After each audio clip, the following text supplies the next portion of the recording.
Hey again, it's Joe, and this is my wife Helen, and together in the summer of 2024, we took a trip to Southern California.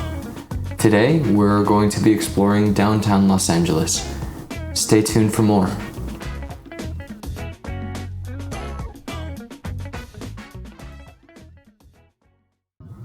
Today was our first full day in Los Angeles, and we booked the Hilton Checkers Hotel to make it easy for us to have a place to crash between getting off the train from San Diego yesterday and picking up our car tomorrow. There he goes into downtown LA with a white Hollister polo and blue Quicksilver shorts.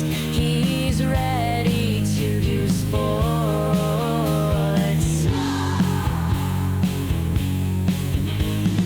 There they go into downtown LA, into the fucking hell.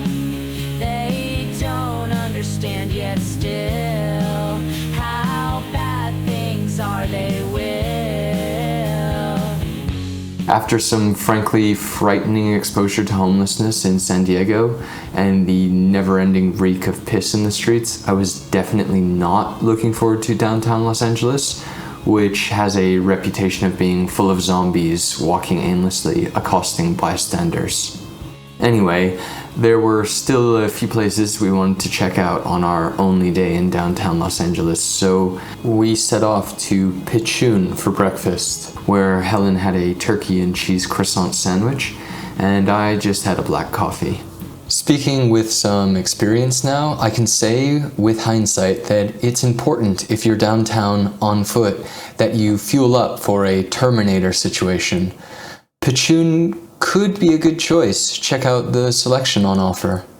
Speaking of the Terminator.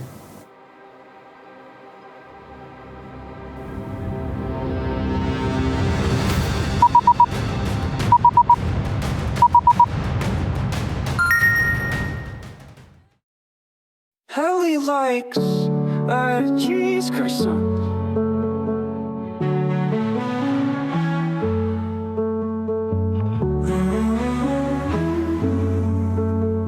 It was a stunning day all day today. We couldn't have asked for better weather or clearer skies. I realize now that my footage is showing us walking around on this lovely day, but the reality is that any footage I've taken on this day was directly followed by quickly needing to put my phone away and whisk Helen across the road because there would be at least one menacing character storming directly towards us with the fentanyl foams, and the last thing I really wanted to do was to record them and break the fourth wall.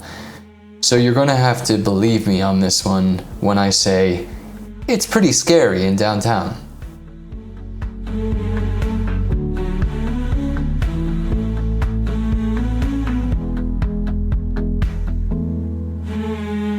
We then went to the Blue Ribbon Gardens at the Walt Disney Concert Hall, which was up some steps and offered a peaceful and quiet solace away from the manic shitstorm happening a few steps away. Ellie likes a cheese croissant. Ellie likes a cheese croissant. Ellie likes a cheese croissant. Ellie likes a cheese croissant.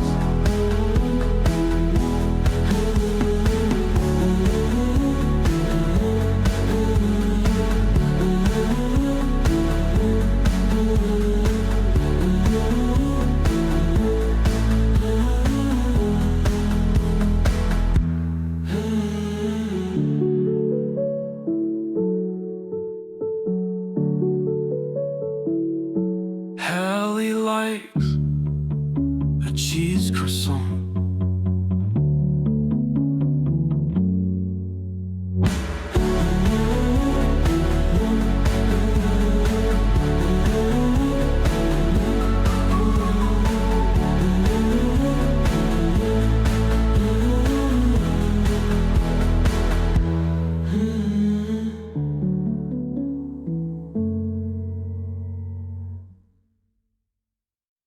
Right next door was the Broad, a modern art museum full of sculptures, lithograph art by Liechtenstein, and Andy Warhol silk screens.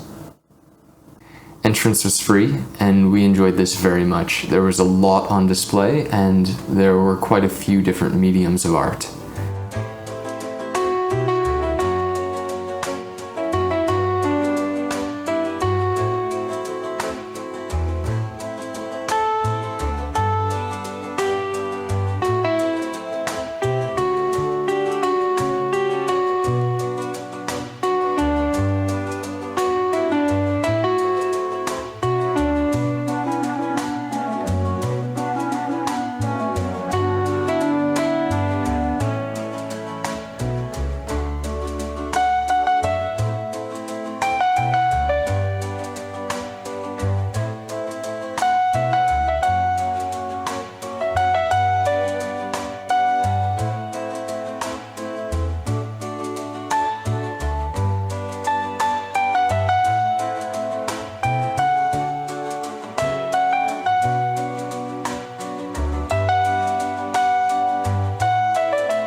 Very funny.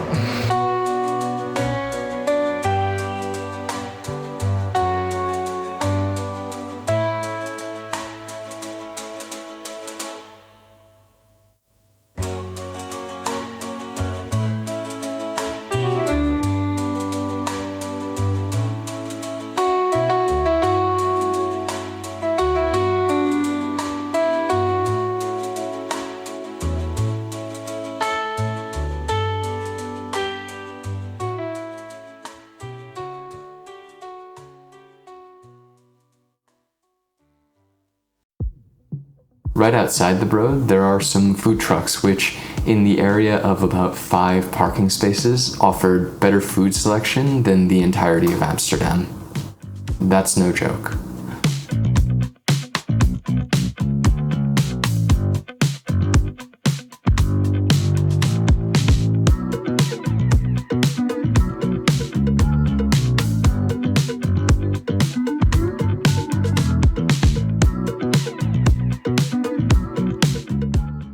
Let's break up here to address the elephant in the room. We've had some pretty bad experiences with crazy folks here in Los Angeles on this day. The first one came with a dude with a skullet wearing sunglasses, cargo shorts, and a wife beater. He walked towards Helen and I after we left the Broad, and he spat on Helen and I both, 2 separate spits. He then, a couple moments later, walked past a lady and her daughter waiting for a bus and spat on them too. The daughter threw a bottle of water at him, but missed, and he just kept walking. I was seeing red at this moment, but thought that there's simply no telling what kind of psycho this guy is, and if he has a knife or gun on him. And if so, he's probably just looking for some trouble for an excuse to use it. Since Helen and I were unharmed, apart from some spit on Helen's leg, we carried on our way and tried to enjoy the rest of our day. Helen was fine after getting spat on. I was still really upset, but we set off to visit the Bradbury Building, which is known best for its appearance in classic films such as 500 Days of Summer or Blade Runner for people that are into that stuff. This really is a beautiful building. It's still functional as an office, so you can't go everywhere, but the small area that you do get to see is stunning.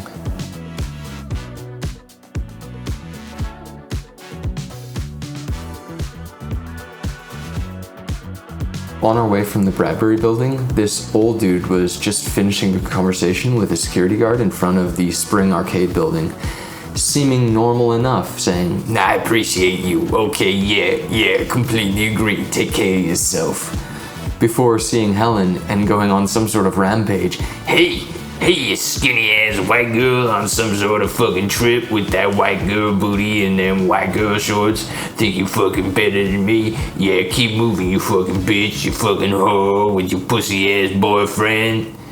And I whisked us into the Spring Arcade to avoid the situation. After about 15 minutes looking around the Spring Arcade, we exited the way we entered, and the dude hadn't moved a bit, still screaming at everyone who passes. We crossed the road, and I decided to take a quick video to illustrate what I'm saying. After exiting that situation, we stopped off at Sonora Town for lunch, where Helen got a burrito and I got a Lorenza. There weren't very many gluten-free options for me, so I figured I could stop somewhere else and get food on the way, which, in a way, was correct. We got to the flower market, which was beautiful, but somehow even closer to Skid Row than I had feared. We didn't want to spend too much time here because it was dodgy as all hell, but the flowers were great value and perfectly arranged.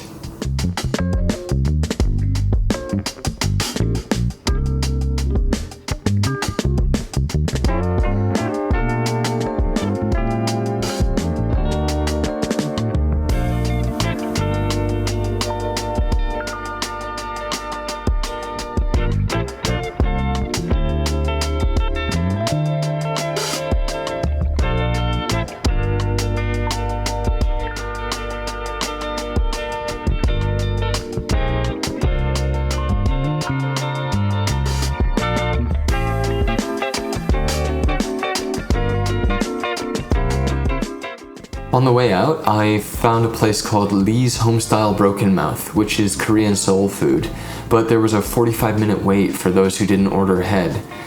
Thankfully, right next to it there was a vegan place, which offered a few gluten-free options, and since it's vegan, it's obviously pretty healthy, right? The Hooligan chili cheese fries at Vegan Hooligans was one of the most indulgent, naughty, incredible things I've experienced. This 10-kilogram basket guaranteed that not only would I not have a nice day, but I was about to regret everything I've ever done to lead up to this point. It was perfect, and I highly recommend it. Leaving towards the last bookstore, we saw a few other small venues with multiple food kiosks inside and decided to take a look. Obviously because we hadn't eaten enough and wanted to rupture something internally.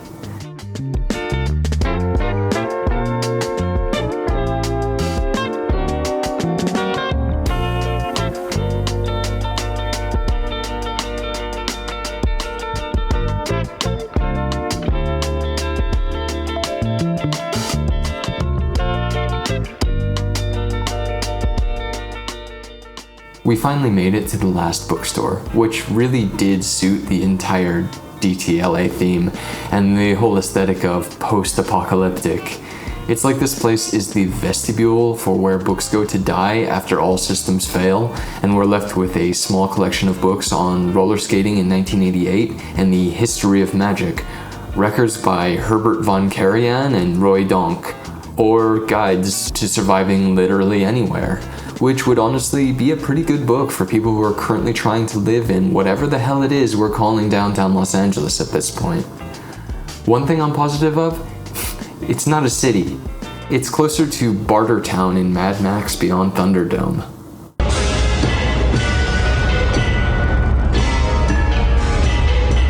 Clear water! Hey, step up, schmuck, let's get some dealing done.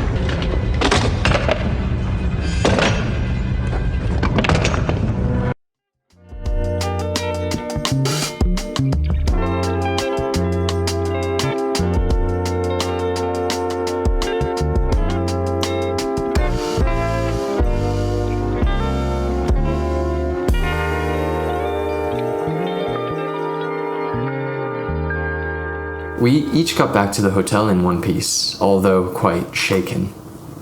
We freshened up and headed back out again to face the gauntlet. Please, please, please don't let LA suck. Please, please, please don't let Los Angeles be as big of a shithole as DTLA is. For dinner, Helen and I treated ourselves to some Vietnamese in Little Sister, which has some pretty incredible interior decoration mixing 1930s Los Angeles with 1970s Vietnam. Helen got a Vietnamese chicken salad, and I got the beef pho, and we shared the Vietnamese papaya salad, which seemed to be quite a lot like Thai som tam. The meal was delicious, and thankfully they let us sit away from the window in case the assailants managed to break through the glass. On the way out, we saw a gentleman who was knocked out on the ground, and he was being woken up by the police. He was subsequently told off by the police for brandishing a plastic gun which people thought was a real one. Helen wanted to look into Walgreens, so we did that, and took some time to look at the American candies. Helen got some Turts, and I got my tried, tested, and true sour Skittles for the drive to Mar Vista tomorrow. On the way home, we saw some more cool food trucks, some cool bars,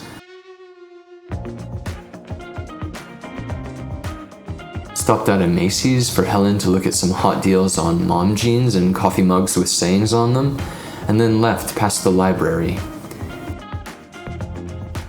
Side note, crazy people here in California have a distinct thing that they do that I haven't seen crazy or homeless people in London or Amsterdam do, which is they hold two sides to a conversation with themselves. They hold a dialogue where they're recounting something that happened to them to a separate party, but that separate party is also played by them. My guess is that sometimes they'll see a guy playing three parts and then they stay away from him because they think he's crazy. We finally got back to the Hilton Checkers. Thank God that's over. In terms of the end of day stats, pretty disappointing day, but we didn't want to spend too much time on the street level for obvious reasons. But we're headed to the west side next episode and we'll get a lot more walking in then.